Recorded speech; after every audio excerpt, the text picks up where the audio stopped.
Welcome back, Desmond. You'll be happy to hear there's actually good news for once. Yeah?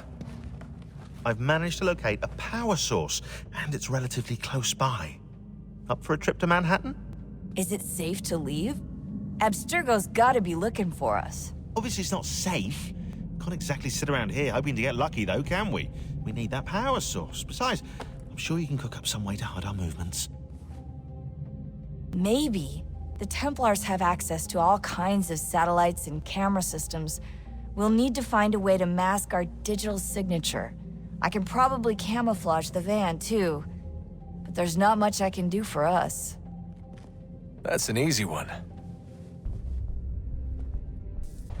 Local utility companies have assured the public that they're completely prepared for the upcoming solar maximum. Disruptions to service are expected to be minimal. If only they knew. What's this? A remote-operated camera. It'll provide us with a feed while you're on mission. This will let us talk to each other. We're almost there, so listen up. The artifact is in an office penthouse in Lower Manhattan. At this time of night, direct infiltration is going to get you noticed. I think we're better off having you drop in from above. What do you mean, above?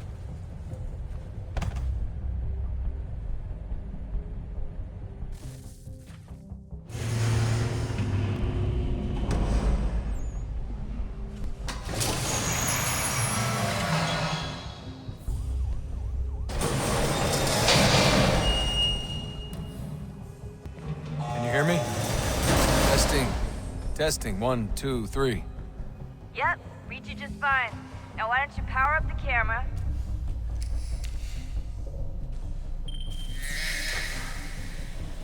I've got pictures. Running diagnostics. Perfect. I've got a nice, strong signal.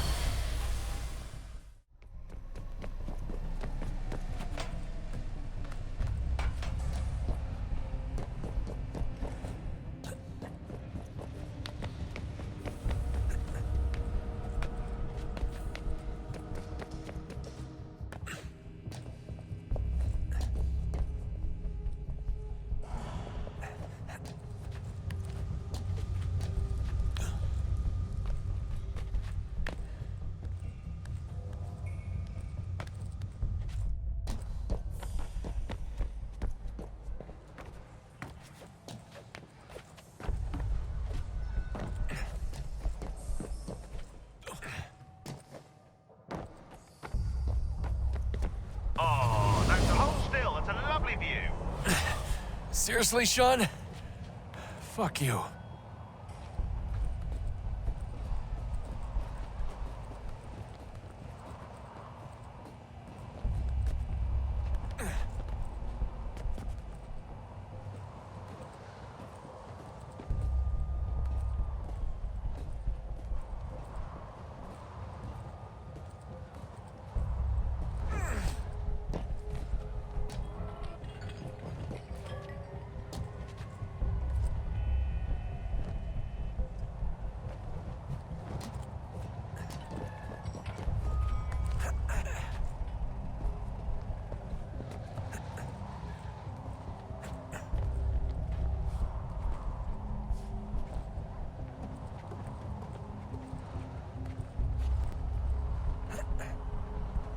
Jesus. Look on the bright side.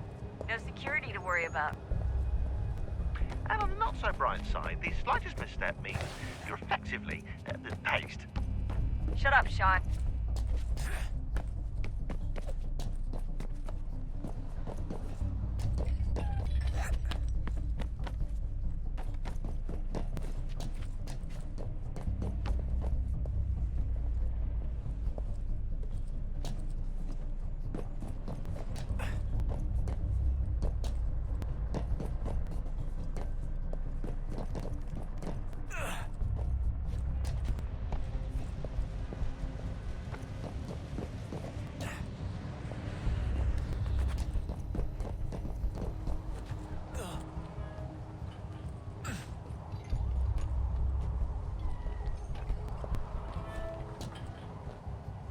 Almost there, Desmond.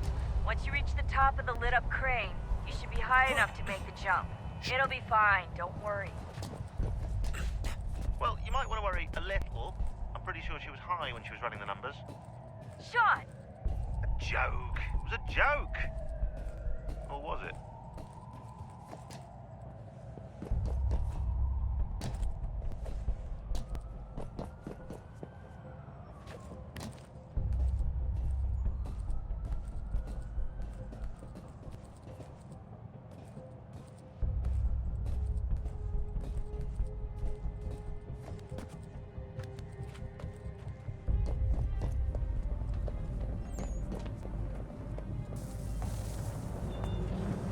Jump when you're ready, but wait for my signal to open the chute. Timing's really important here. Too soon or too late, and you'll miss the building.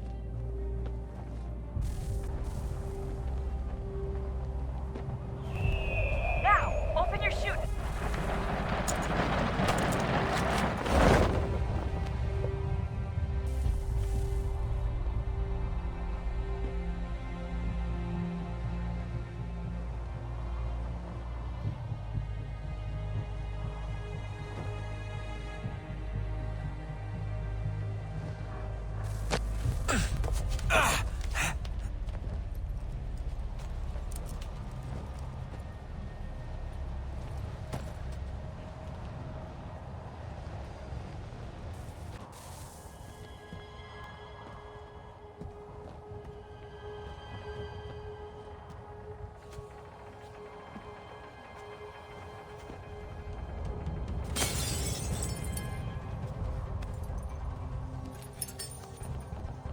That wasn't so bad. So, you must be Desmond. Not exactly what I expected, but I guess your kind doesn't have many options these days. Who are you? Ask your father. Now give me that. I don't think so. Look, I'm not supposed to kill you, but the boss man didn't say anything about fucking you up. So you've got to the count of... Oh!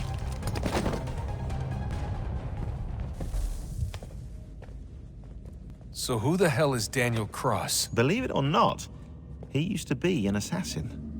The assassin, the way I've heard it told, but it turned out he was a sleeper agent for Abstergo, programmed to infiltrate and destroy the organization. How did he know you were there?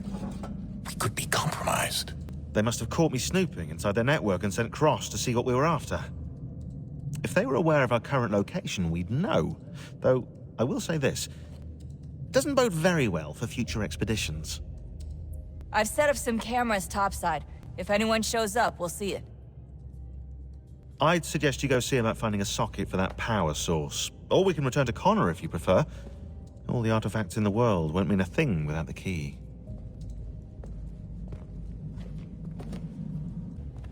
I know everyone thinks I'm being silly, but I can't shake the feeling we're being watched. We are being watched. By Juno. Or some version of her. Do you think it's a recording? Or is she a ghost? Or something else? Is she talking to us the way Minerva talked to Ezio? No clue. I mean, who knows what else they were working on down here? There's still so many rooms we don't have access to. But do you think she's like literally down here, waiting somewhere, still alive? Still alive? That's mental. That means she'd be at least 75, 80,000 years old? Oh, powerful, yeah, but not that powerful. They came down here looking for a way to survive. Maybe they found one. Was it weird seeing Cross? What do you mean? It's different for you. You don't know about what happened, I guess. For a long time, he was important to us. He was a different person. Sean said he was a sleeper agent. Like Lucy. It was different. She made a choice, but Cross, if you read the files, Abstergo just... They did terrible things to him. Rebecca? You're lucky. We all are. We have people who care about us, who look out for us. He was all alone, and the people he thought he could trust, they used him. Did you know him? No, but I knew Hannah. Who's that? She tried to help him. She trusted him. But there was a raid about a year ago. She stayed behind so the others could escape. Tried to reason with him to see if she could fix things. Well, what happened? What do you think happened? He killed her. That's what he does. That's all he knows how to do. Sometimes it seems like that's all any of us know how to do. Rebecca, I just want to be alone right now. Son, I owe you an apology. I shouldn't have lashed out like that. You have to understand, I've never been very good at this. Never mind that we live rather extraordinary lives. yeah, I kinda liked my ordinary one. You can't escape who you are, Desmond. So I've noticed. Look, it's silly for us to go back and forth like this. I admit, I did a shitty job raising you. I apologize, I'm sorry.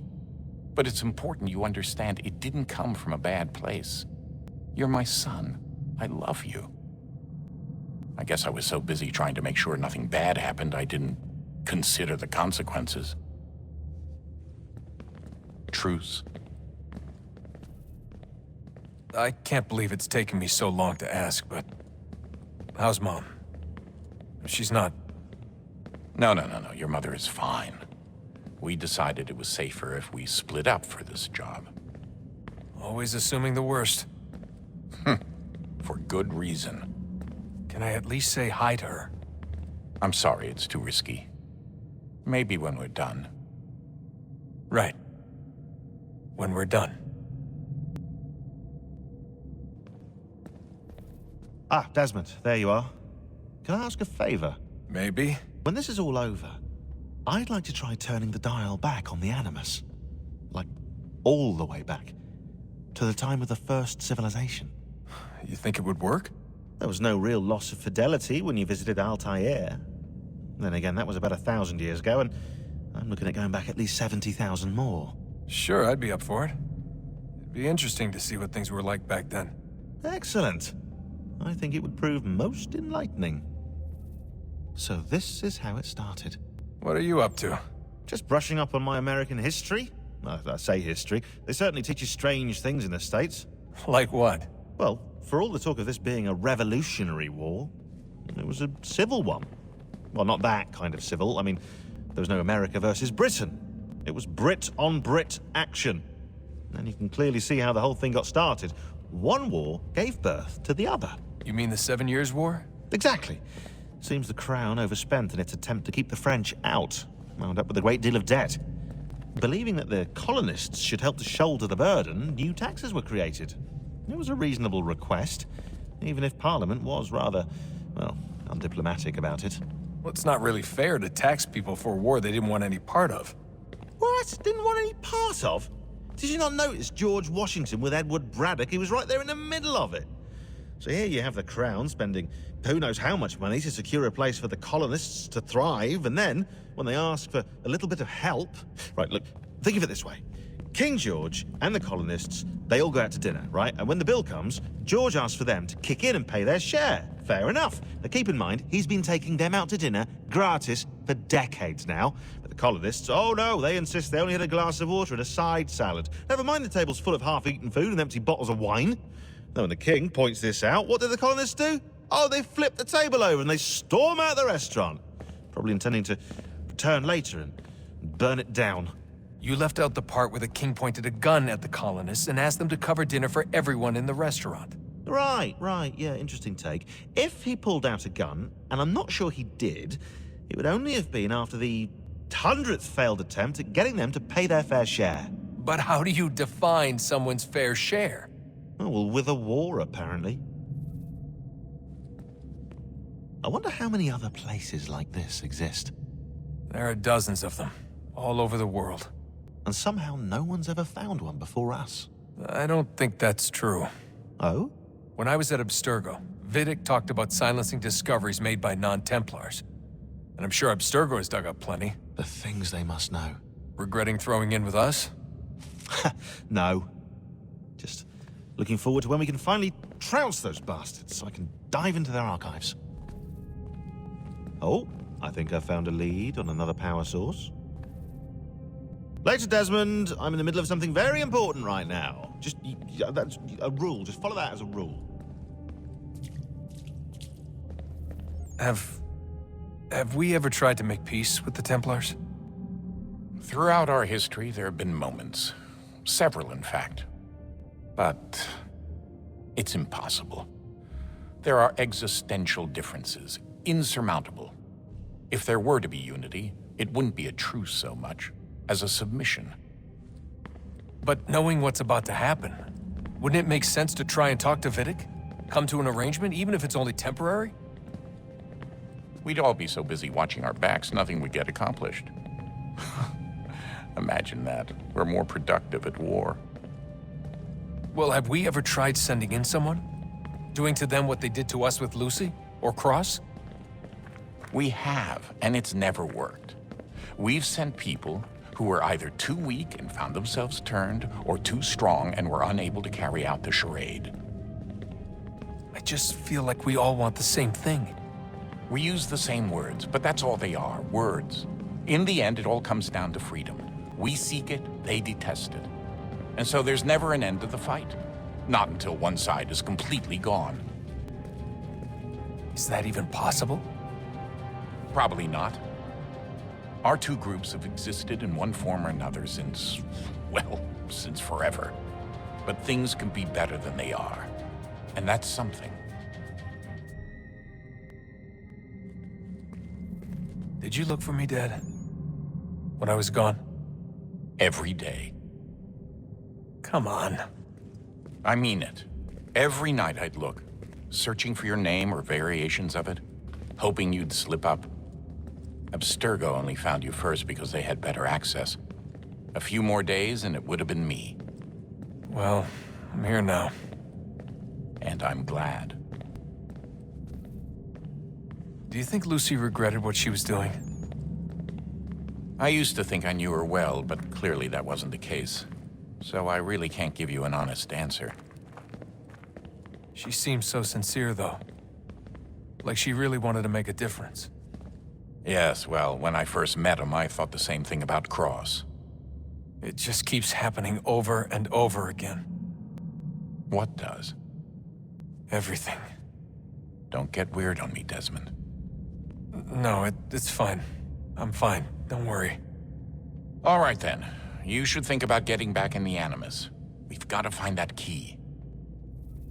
We should probably get back to Connor.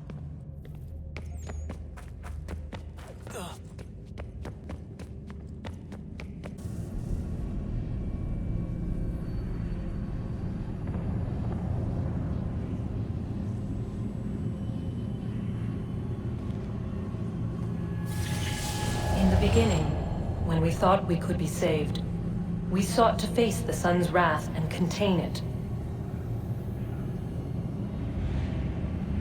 4 towers would be built to pull her fury into this place and dispel it.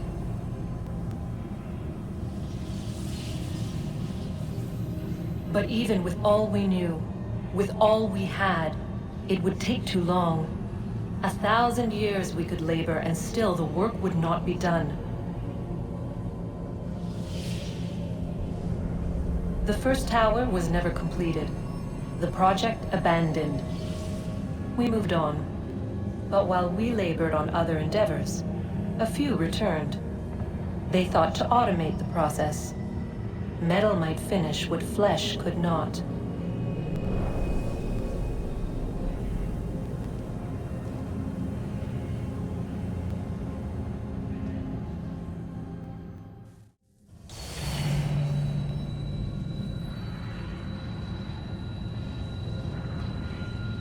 If we could not meet the sun's cruel embrace, perhaps we might rebuke it. Already we could generate fields to protect us in times of strife. But these were small and simple things. To replicate them on a scale the size of a world, we lack the energy to make it so. Half the world, they said then. It is better than none at all. We tried. Again, we failed. A quarter, they asked. Even this we could not do. A sixth, an eighth, a tenth, they cried. The answer was still the same. Perhaps in time a city might be spared. But it was time we did not have. So we moved on.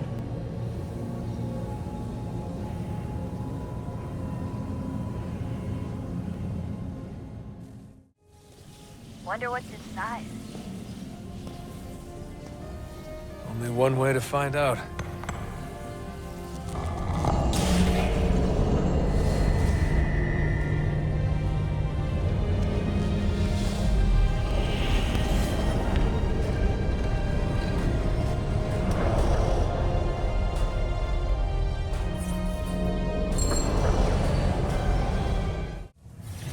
What is a fact? Is it fixed? Immutable? Certain in its existence and only awaiting discovery? Or might it be changed?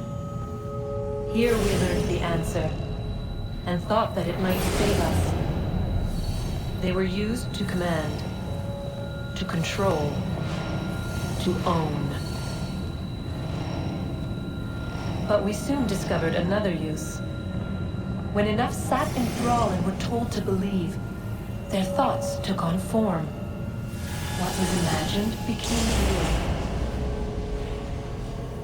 real. If 100 minds could wish away a wall or create a tree, what might 1,000 do? 10,000? More?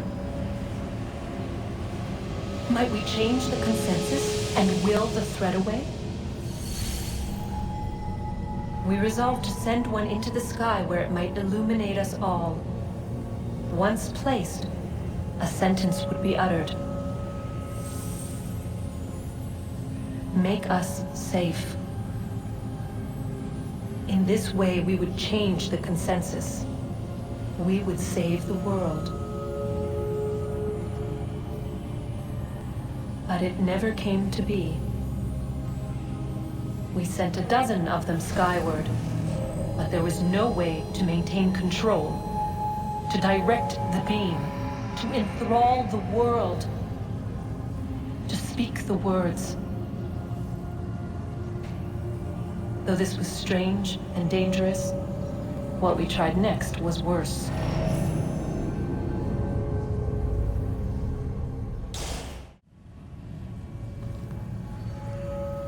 Our first instinct was to travel back, to change the past. But we could not find a way. But forward, we could look forward. And so here we sought to see beyond ourselves and know what was to come. First, we watched to learn if our work would succeed. But the answer was always the same. So we moved on to other things. But she remained. The one you call Minerva. In time, she too stopped looking, and instead began to speak. She called out across time, in the hopes that you might be saved. She hid messages where none might find them, save for you and those within this place. Fascinating. Tired of it. The cryptic warnings, the threats. Just tell us what you want! But they are. We saw the Nephilim there. We seemed like grasshoppers in our own eyes, and we looked the same to them. Imagine trying to explain all this to a 2-year-old, to a grasshopper. When they said the will of the gods was unknowable, they meant it. Literally. I killed her, you know. I killed Lucy. It was the apple, son. It was Juno. I saw what she was. What would happen if I let her live? I could have stopped myself. I mean, there was a force there. But I didn't have to. I chose to. Desmond, Lucy was going to betray us and take the apple back to Abstergo. I saw the satellite launched, I saw them turn it on, and then... it failed. Whatever's on the other side of that door, it benefits Juno. We need to be careful.